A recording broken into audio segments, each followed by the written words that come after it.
And tonight we are going to be talking about ways to use all of those plastic eggs. They don't have to be just for Easter.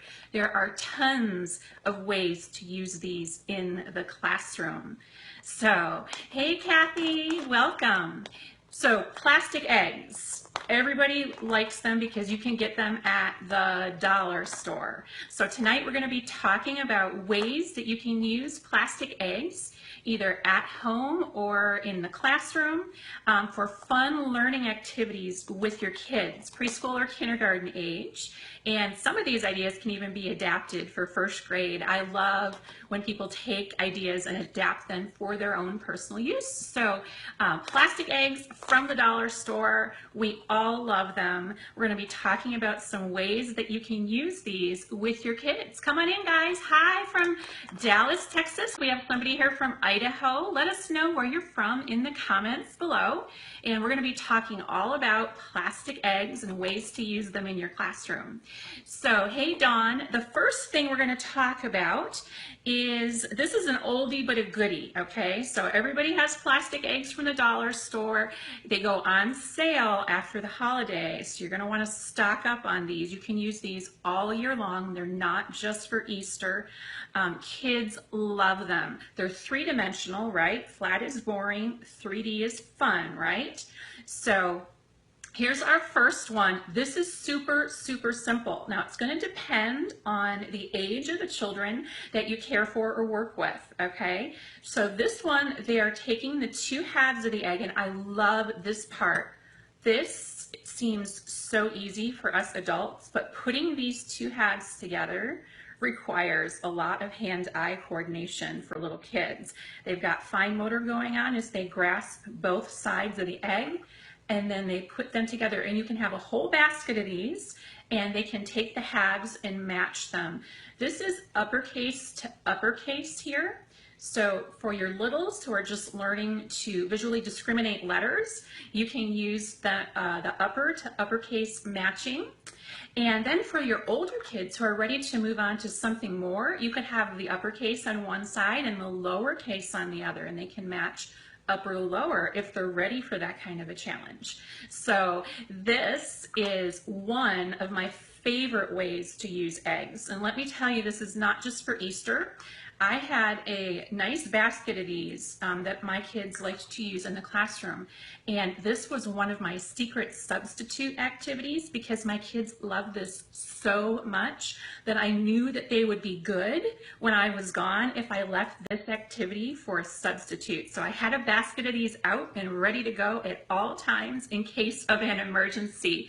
The kids love to put these together. There's something super fun about taking them apart and putting them together. It's kind of almost like Legos, right? And then adding that extra educational element with the letters. And I just used a very simple Sharpie to write the letters on there. So no fancy high-tech tools. This whole activity costs less than $1.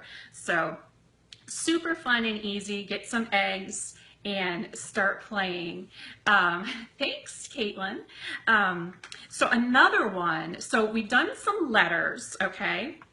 And I'm sure for older kids, you've seen the, you can do word families with these. You write the onset here like M, and the rhyme like at, and they have to match the two halves of the egg for the onset rhyme. For your older kids, that would be super. These are really hard to take apart. That would be another way.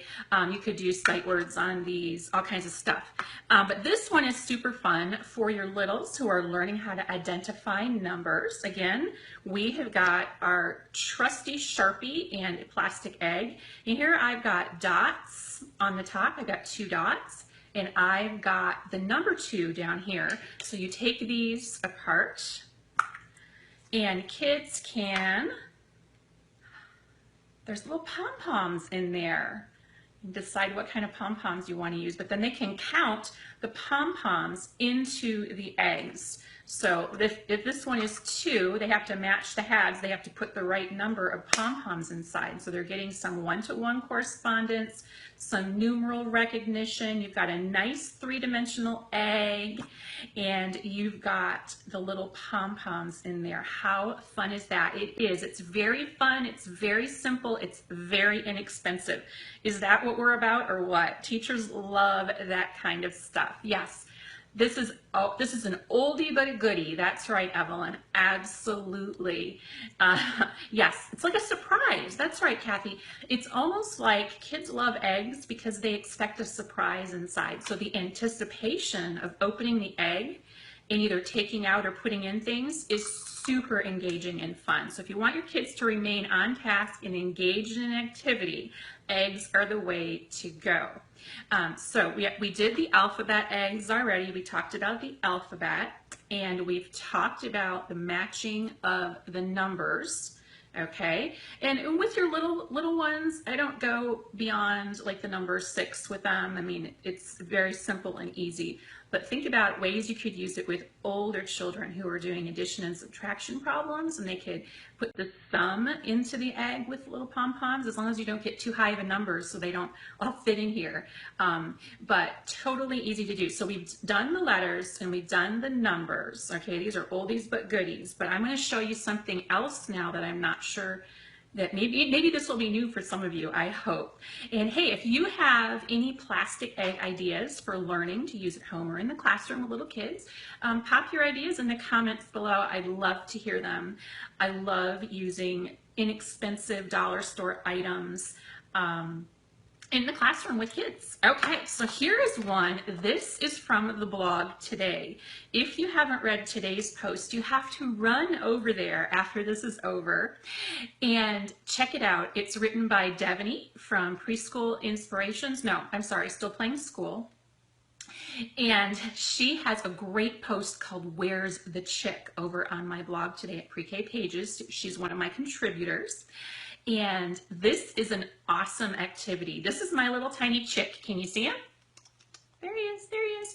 And this is an eraser. This is a Japanese eraser. Now in her post, Devaney uses a yellow pom-pom, or a little, he's like a little chick pom-pom type thing. You could use a yellow pom-pom.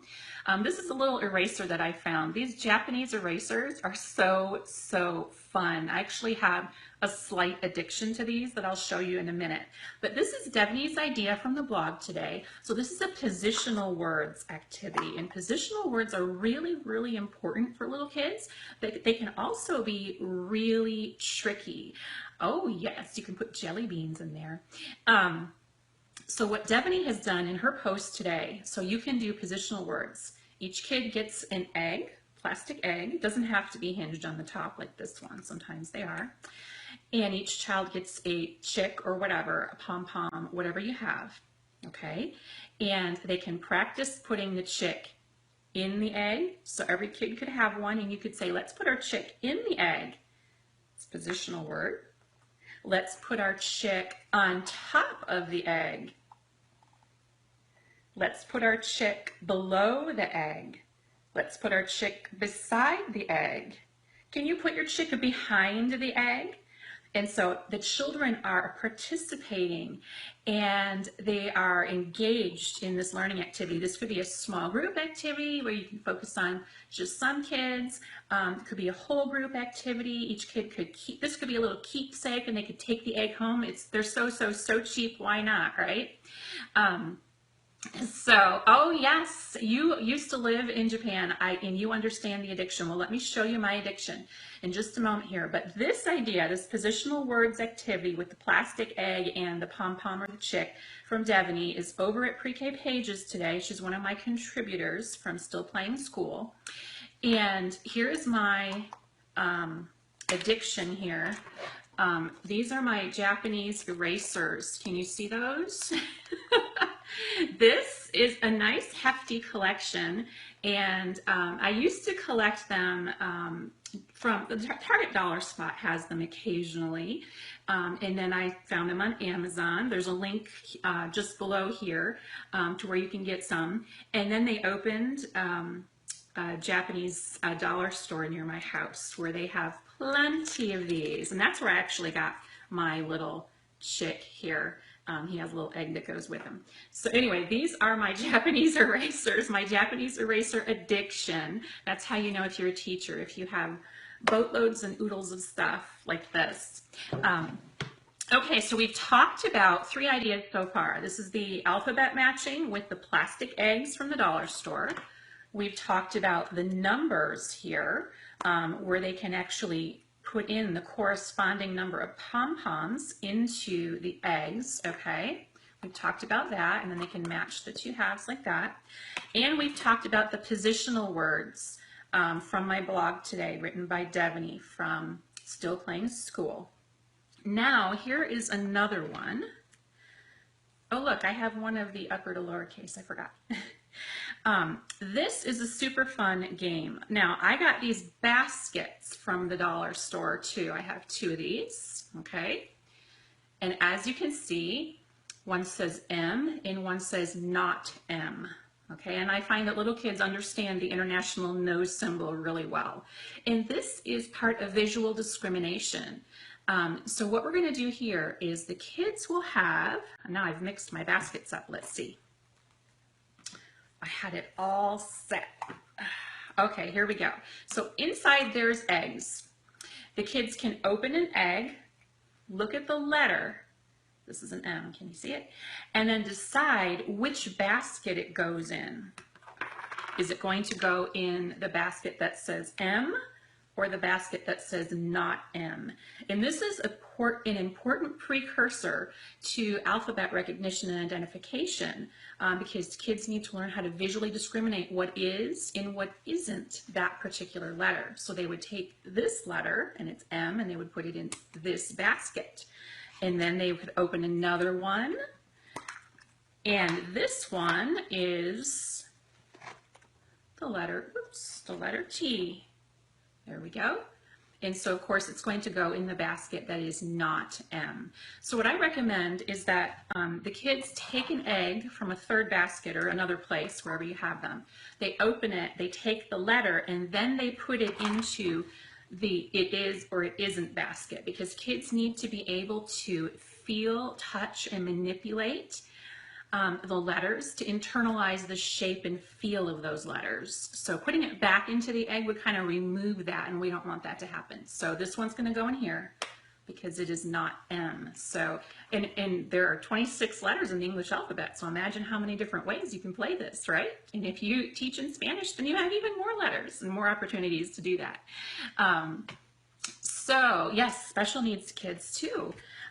This activity it uses a lot of the same things. Okay, so I've got my 2 baskets from the dollar store, and hey Rachel, and it's got 2 letters. This basket has the letter B, and this basket has the letter F. Now I have pre-chosen some of my erasers to put in these eggs. So I have plastic eggs with some Japanese erasers inside. So let's take a peek at this one.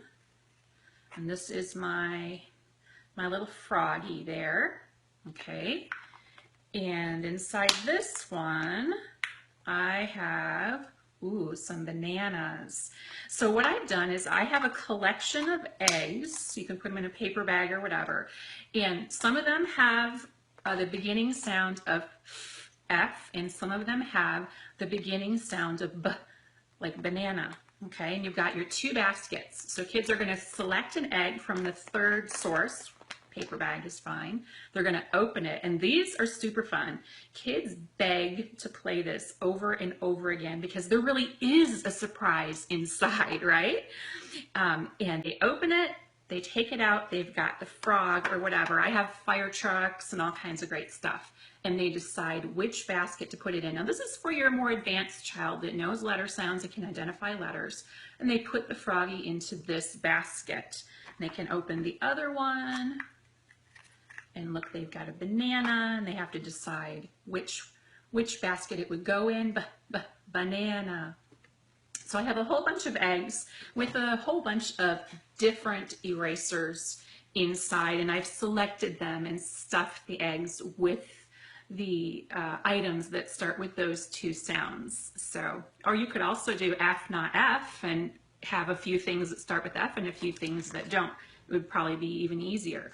But I use these Japanese erasers all the time. The great thing about them is that they're so cheap. They come in packages that if one happens to walk away, I'm okay. I'm not out an arm and a leg. So I tend to stock up. Like I have like 5 of these little pigs, you know. So I have, oh, I'm sorry, that's a pink polar bear. Okay, that's all right. Not all of them are usable. So those are my Japanese erasers, and those are my 5 ideas for using plastic eggs in the classroom or at home for learning activities with your young children in preschool and kindergarten, and some of the ideas can even be adapted to first grade. So I'm coming at you live from Dallas, Texas, and I wanted to let you know that I have some links below for you. I've got the links to the erasers. I've got, if anyone is planning an Easter egg hunt or a classroom party or anything like that, I've got my printable party planner and Easter egg hunt guide down there for you as well. It's free. I've got a link to my Easter pin boards if you're looking for some ideas. So my Easter pin board is there, and then all of the Easter posts at Pre-K pages are also there for you as well. I guess it would actually be above or below. Anyway, I'm really glad that you stopped by today. I'm going to try to broadcast live every Monday at 7 p.m. Central, 8 p.m. Eastern, and every Thursday at 7 p.m. Central, 8 p.m. Eastern. But the good news is if you can't make it live, and we all have a life, I know that, and we're all very, very busy, so you can watch the replay. It'll be here in Facebook. It will live right here on this page, so you can come back and watch it at any time. You can also share it with your friends. I encourage you to do that. Share it with your colleagues so they can come back and watch it. Share it with new teachers, anybody that you think could benefit from any of these ideas. And I'm just so glad that you all came. So we talked about 5 different things that you could do. Well, I've made a mess here. I can't show them to you now. We talked about 5 different ways that you could use plastic eggs. Just a quick recap. We've got the alphabet and the numbers and the pom-poms. We've got Devaney's wonderful chick idea. We've lost that egg already. And we've got some beginning sound eggs. And we've got all these cute little erasers, and we've got the it is and it isn't egg. So check out all these ideas in the replay, share them with your friends. Thanks for stopping by, everybody. I really appreciate it. Remember, Monday at 7 p.m. Central, 8 p.m. Eastern, and Thursdays, 7 p.m. Central, 8 p.m. Eastern. And I will catch you later. Thanks a lot for stopping by.